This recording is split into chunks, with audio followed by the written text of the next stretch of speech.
Боже, боря се, имам нужда от Твоята помощ точно сега. И чувствам се, сякаш съм на километри далеч от Теб. Но когато стоя сам в тази празна стая, чудя се към кого друг да се обърна, освен към Теб, Исусе. Помогни ми, Боже, да не се фокусирам върху греха, а върху Твоето спасение за мен. И знам, че можеш да видиш, че отчаяно се нуждая от Теб. Затова, Господи Исусе, моля Те, приближи се до мен.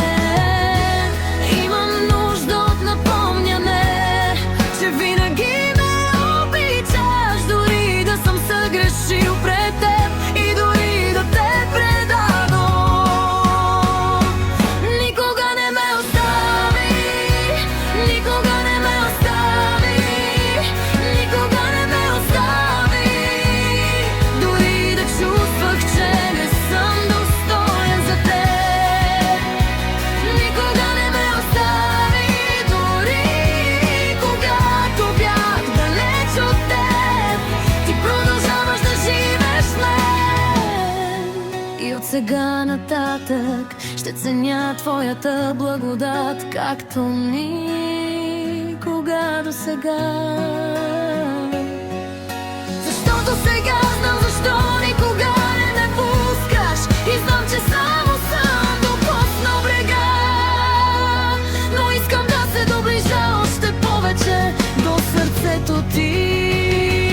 Може да изглеждам достатъчен в очите Ти, но никога не съм достатъчен без Теб.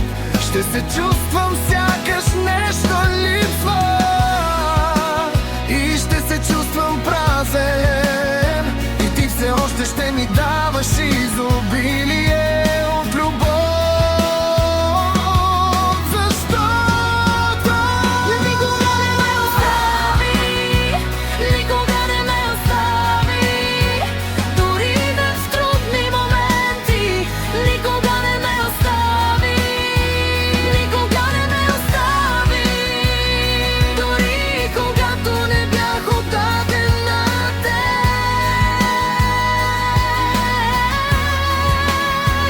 Никога не ме остави, никога не ме остави, дори когато не бях отдаден на Теб. Никога не ме остави, никога не ме остави, дори когато не знае любовта Ти към мен. вярвам Ти, Боже, мой любим баща, и наистина ще Те следвам, защото вече знам защо.